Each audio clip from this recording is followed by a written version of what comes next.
The storm hit Coronado Bay with winds exceeding 50 knots and waves that challenged even experienced sailors. Most boats had already returned to harbor, but 12 Yacht Club students found themselves in conditions that tested every skill their instructor Jim Crawford had taught them. What they didn't expect was for Crawford to launch his own boat into the dangerous seas and coordinate their rescue with a kind of tactical precision that made the Coast Guard wonder who was really running the operation. Because Crawford's response to crisis revealed capabilities that belonged on a military bridge, not a civilian sailing club. Welcome to Veteran Stories. Before we continue this incredible story of hidden command, maritime mastery, and the moment when a sailing instructor's true nature emerged in life-threatening seas, tell me in the comments which city you're watching from today. And if you believe that true leadership reveals itself when lives are on the line, hit that subscribe button and help us share these extraordinary stories. Saturday mornings at the Coronado Yacht Club belonged to Jim Crawford. At 62, he'd been teaching sailing lessons for 8 years, ever since he'd retired from government service and moved to San Diego to be closer to his daughter and grandchildren. Crawford looked like what he was supposed to be, a competent sailing instructor who'd found purpose in sharing his love of the ocean with recreational sailors. He wore the uniform of his profession, polo shirts, khaki shorts, deck shoes that had seen serious saltwater, and a weathered baseball cap that shaded eyes that had seen decades of wind and waves.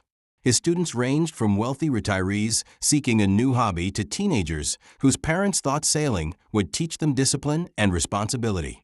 Crawford treated them all with the same patient professionalism, understanding that everyone came to sailing with different goals and capabilities. What set Crawford apart from other instructors was his depth of knowledge. He didn't just teach sailing techniques, he taught seamanship. Weather reading, navigation, emergency procedures, boat handling in challenging conditions. His students often commented that Crawford seemed to understand the ocean at a level that went beyond recreational sailing. Mr. Crawford, one student had asked recently, "Where did you learn so much about navigation and weather?" Long time at sea, Crawford had replied with a gentle smile that discouraged further questions about his background. Crawford's advanced sailing class consisted of 12 students who'd progressed beyond basic instruction to more challenging seamanship skills. They were preparing for the Yacht Club's annual regatta, which required navigation in open water and the ability to handle their boats in varying conditions. The group included Dr. Sarah Chun, a cardiologist seeking stress relief from her demanding practice, Mike Rodriguez, a software engineer who discovered sailing as an alternative to his computer-focused career, Jennifer Walsh, a college student whose grandfather had insisted she learn traditional seamanship, and 9 others who'd found in sailing a connection to something larger than their everyday lives. Crawford had been working with this group for 6 months, gradually increasing the complexity of their training. They'd progressed from harbor sailing to bay navigation, from calm weather exercises to moderate wind handling. Crawford pushed them appropriately, never beyond their capabilities, but always toward growth. What impressed the students was Crawford's teaching style. He was patient with mistakes, but demanding about safety. He could explain complex navigation concepts in terms anyone could understand, but he never simplified the importance of proper seamanship. Sailing isn't just about moving a boat from point A to point B, Crawford often told them. It's about reading conditions, making decisions, and taking responsibility for everyone aboard. The ocean doesn't care about your experience level. It only responds to competence. Saturday, October 14th, started with perfect sailing conditions. Light winds, calm seas, visibility unlimited. The National Weather Service had issued advisories about a storm system approaching from the northwest, but it wasn't expected to reach San Diego until late afternoon. Crawford's advanced class launched at 10 a.m. for what was planned as a 4-hour navigation exercise in San Diego Bay. They were sailing in 4 3-person boats, practicing formation sailing and communication techniques that would be essential during the regatta. At 11:30 a.m., Crawford noticed changes in the weather that weren't reflected in the morning forecast. The wind had shifted direction and was increasing in strength. Cloud formations on the horizon suggested the storm system was moving faster than predicted. Crawford radioed his students, "All boats, this is Instructor. Weather conditions are changing. We're going to modify today's exercise and begin return to harbor. The students acknowledged, but some were confused. Conditions still seemed manageable, certainly not dangerous enough to end their training early. Crawford's tone became more authoritative. All boats, this is not a suggestion. We're returning to harbor immediately. Maintain formation and follow my lead. Something in Crawford's voice made the students respond without further questions. They'd never heard their mild-mannered instructor use that tone before. By 12:15 p.m., the weather had deteriorated dramatically. Winds were gusting to 40 knots, waves were building to 6 to 8 feet, and visibility was decreasing as the storm system moved over San Diego Bay. What had been a routine training exercise was becoming a survival situation. 3 of the student boats had made it safely back to the harbor. But the 4th boat, carrying Dr. Chin, Mike Rodriguez, and Jennifer Walsh, was having mechanical problems. Their engine had failed, their radio was malfunctioning, and they were being pushed by wind and current toward the rocky shoreline of Point Loma. Crawford, who had been coordinating the return to harbor from his own boat, immediately changed course toward the disabled vessel. He radioed the Coast Guard. Coast Guard Station San Diego, this is sailing vessel Odyssey with emergency traffic. Odyssey, Coast Guard Station San Diego. Go ahead with your emergency. Coast Guard, I have 3 persons aboard disabled sailing vessel approximately 800 yards southwest of Point Loma. Vessel is without power and being set toward shore by current and wind. I am proceeding to assist. Copy, Odyssey. Coast Guard units are responding. What is your current position and capabilities? Crawford provided precise coordinates using GPS and celestial references that impressed the Coast Guard dispatcher. Most civilian sailors couldn't provide that level of navigational accuracy under emergency conditions. What happened next would be analyzed by Coast Guard personnel for months afterward. Crawford's response to the emergency demonstrated seamanship and leadership capabilities that exceeded civilian sailing instruction by significant margins. Crawford maneuvered his boat through conditions that were challenging even for experienced sailors, positioning himself upwind of the disabled vessel to provide shelter from the worst of the storm. His boat handling was flawless, precision movements that suggested experience in far more demanding conditions than recreational sailing. Dr. Chun, Crawford called over the wind and waves, I'm going to come alongside.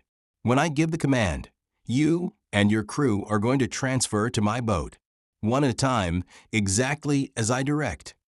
The transfer operation took place in 8-foot waves with 45-knot winds. Crawford managed his boat with such precision that the 3 students were able to move safely from their disabled vessel to his boat without incident. Coast Guard Petty Officer First Class David Martinez, who was monitoring the rescue from the approaching Coast Guard vessel, later said he'd never seen a civilian sailor handle an emergency transfer with that level of professional competence. Base, this is CG 47265, Martinez radioed. The civilian sailor coordinating this rescue is performing at professional mariner standards. His boat handling and emergency procedures are textbook perfect. With the 3 students safely aboard his boat, Crawford faced a new challenge. The storm was intensifying, and his boat was now carrying 6 people in conditions that were testing the limits of safe navigation. Crawford's response revealed capabilities that no civilian sailing instructor should have possessed. He began coordinating not just his own boat's movement, but the entire rescue operation. Coast Guard Station San Diego, this is Odyssey. I have 3 rescued persons aboard. Recommend you vector your approaching units to coordinates 32 degrees 41 minutes 15 seconds north, 117 degrees 14 minutes 30 seconds west. Current and wind set will bring disabled vessel to that position in approximately 12 minutes. The Coast Guard dispatcher was surprised by Crawford's tactical assessment. Odyssey, confirm you are civilian vessel. Affirmative, Coast Guard. Civilian sailing instructor with rescued persons aboard. What Crawford didn't mention was that his navigation calculations were based on experience managing far more complex operations involving multiple vessels, changing weather conditions, and critical timing requirements. Coast Guard Lieutenant Commander Patricia Hayes, who was coordinating the rescue from shore, recognized something unusual about Crawford's communications and tactical assessments. "Chief," she told her operations supervisor, "this civilian is providing navigation and tactical advice that sounds like professional military seamanship. Who is this guy?" As Crawford guided his overloaded boat through increasingly dangerous conditions toward the safety of Coronado Harbor, his students began to realize they were witnessing something extraordinary. Crawford's boat handling, his tactical decisions, and his leadership under pressure suggested experience that went far beyond civilian sailing instruction. "Mr. Crawford," Dr. Chin said during a brief lull in the storm, "how did you learn to handle emergencies like this?" Crawford was focused on navigation, making constant adjustments to maintain his course toward harbor while avoiding the worst of the wave action. "Experience," he said simply. "What kind of experience?" Crawford looked at his 6 passengers, 3 frightened students he'd just rescued and 3 others who'd been training with him for months. They deserved to know that their safety was in capable hands. "Navy," Crawford said. 32 years. Mike Rodriguez, who was helping Crawford monitor their position, looked surprised. "What did you do in the Navy?" Crawford made a course correction to avoid a particularly large wave before answering. "Ship driving." "What kind of ships?" Crawford was quiet for a moment, concentrating on bringing his boat safely through the harbor entrance. The most dangerous part of their journey was navigating the harbor mouth in these conditions, where waves reflected off the breakwater created unpredictable sea states. "Big ones," Crawford said. By 2:30 p.m., all boats and personnel were safely in Coronado Harbor.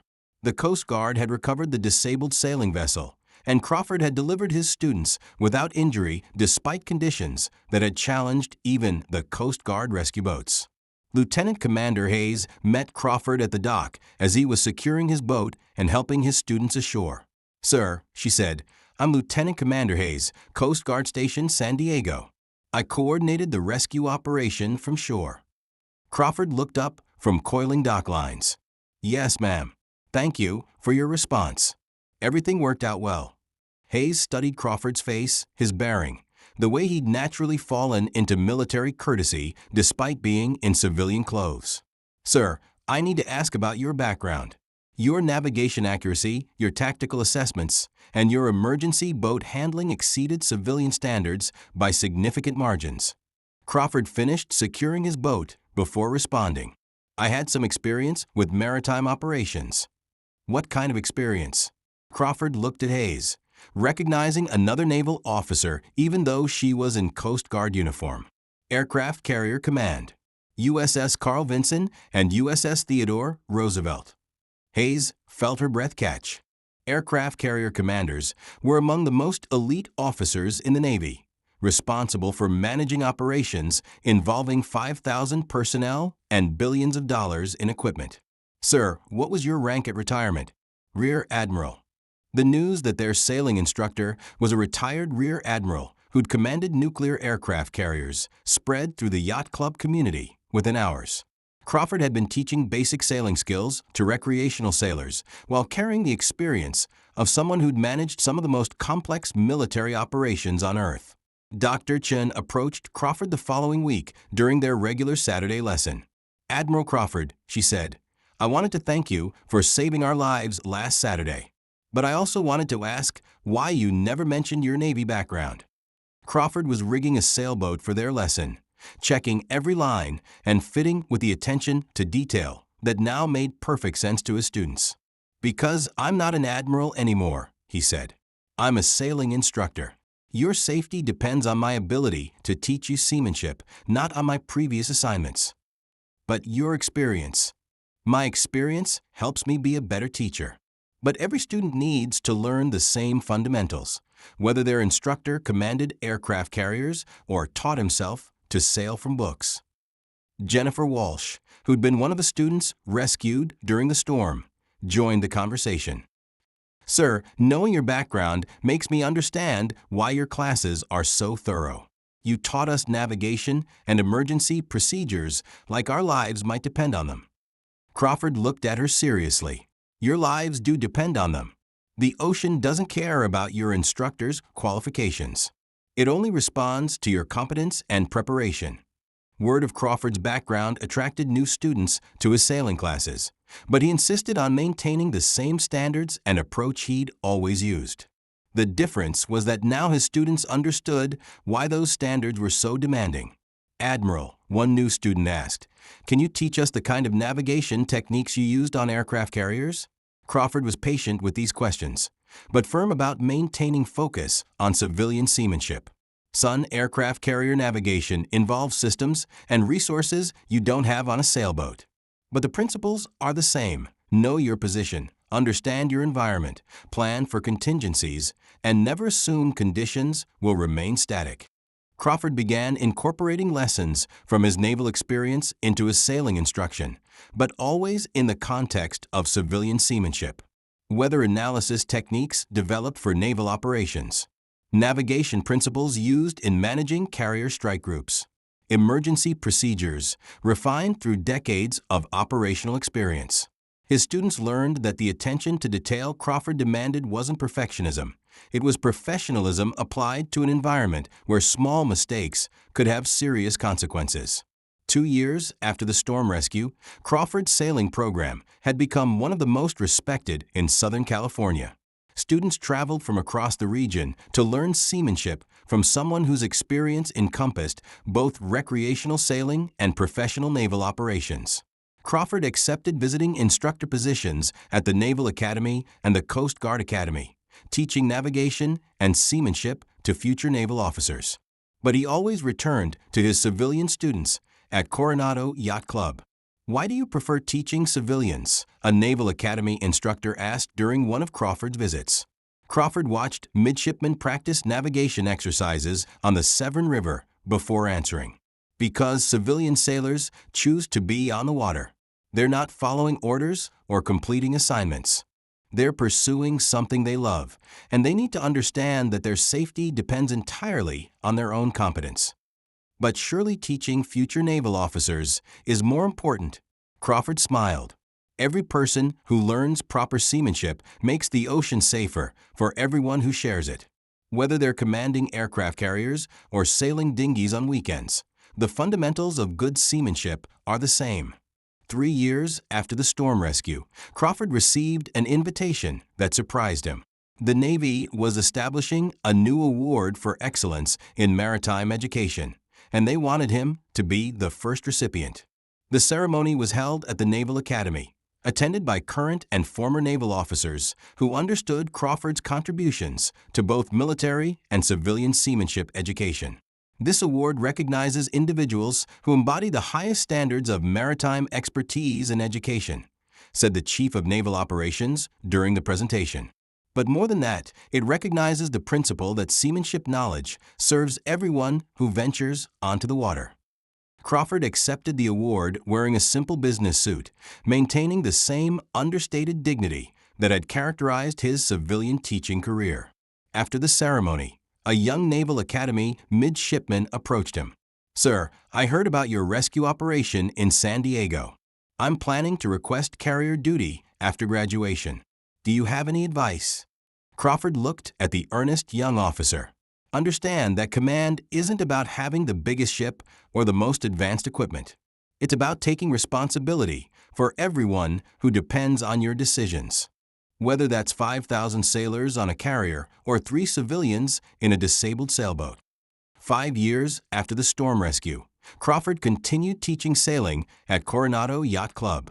Now 67, he still maintained the same demanding standards, the same emphasis on proper seamanship, and the same belief that every person on the water deserved instruction that could save their lives. His students included some who'd gone on to professional maritime careers, inspired by Crawford's example of how seamanship excellence could be applied in any environment. Others remained recreational sailors who carried with them a deeper understanding of their responsibilities on the water. Dr. Chun, who'd been rescued during that storm 5 years earlier, had become an accomplished sailor and often assisted Crawford with instruction. "Admiral," she said during one of their teaching sessions, "how many people do you think you've taught proper seamanship over the years?" Crawford watched their current students practice navigation exercises in San Diego Bay. "I don't keep count," he said. "But every person who learns to read weather, navigate safely, and handle emergencies makes the ocean a little safer for everyone. Even though most of them will never face conditions like that storm, Crawford looked out at the peaceful bay, remembering the day when his experience commanding aircraft carriers had been applied to saving 3 civilians in a disabled sailboat. Especially because most of them will never face conditions like that storm. When the emergency comes, and it will come, they need to be ready. That's what seamanship means. Crawford's influence extended beyond his direct students. The sailing techniques he taught, the seamanship principles he emphasized, and the safety procedures he insisted upon were adopted by other instructors throughout Southern California. The Yacht Club had established the Crawford Standards for Sailing Instruction, a curriculum based on the comprehensive seamanship education that combined recreational sailing with professional maritime expertise. What Crawford brought to civilian sailing instruction, said the Coronado Yacht Club Commodore, was an understanding that the ocean doesn't recognize the difference between professional mariners and recreational sailors. Everyone deserves training that prepares them for real-world conditions. Crawford's approach influenced sailing education at naval installations, where his techniques were studied as examples of how military seamanship expertise could enhance civilian maritime safety. 7 years after the storm rescue, Crawford reflected on his transition from commanding aircraft carriers to teaching civilian sailing. Both roles, he realized, were fundamentally about the same thing: preparing people to handle responsibility in an unforgiving environment. "The ocean teaches you humility," Crawford told a documentary crew filming a piece about maritime education. "It doesn't matter whether you're commanding a nuclear aircraft carrier or sailing a dinghy. If you don't respect the environment and prepare for contingencies, the ocean will teach you lessons you'd rather not learn." What's the most important lesson you try to teach your students? Crawford watched a group of his advanced students practice navigation techniques on the bay. That competence is a choice. You can choose to learn proper seamanship, or you can choose to rely on luck. But when conditions deteriorate, only competence will bring you safely home. Admiral James Crawford never intended to become a legendary figure in civilian sailing education. He'd simply wanted to share his love of the ocean with people who chose to venture onto the water for recreation rather than duty. But when that storm hit San Diego Bay and 12 sailing students needed rescue, Crawford's response revealed something extraordinary: that the highest levels of military expertise, when applied with humility and dedication, could transform civilian education and safety. Crawford's story reminds us that true expertise serves wherever it's needed, that leadership emerges when lives are at stake, and that the most valuable lessons often come from those who've proven their competence under the ultimate test of real-world crisis. His sailing students didn't just learn to handle boats. They learned that seamanship is a responsibility to everyone who shares the water. They learned that proper preparation prevents emergencies, and that when emergencies can't be prevented, competence and calm leadership make the difference between tragedy and survival. So now I ask you, have you ever learned from someone whose quiet expertise suddenly revealed depths of knowledge and experience that transformed your understanding? Someone whose teaching carried the weight of real-world experience in life and death situations? Share their story in the comments. Tell us where you're watching from. Because at Veteran Stories, we believe that the greatest teachers are often those who've proven their expertise when it mattered most, and who continue sharing that knowledge with anyone willing to learn.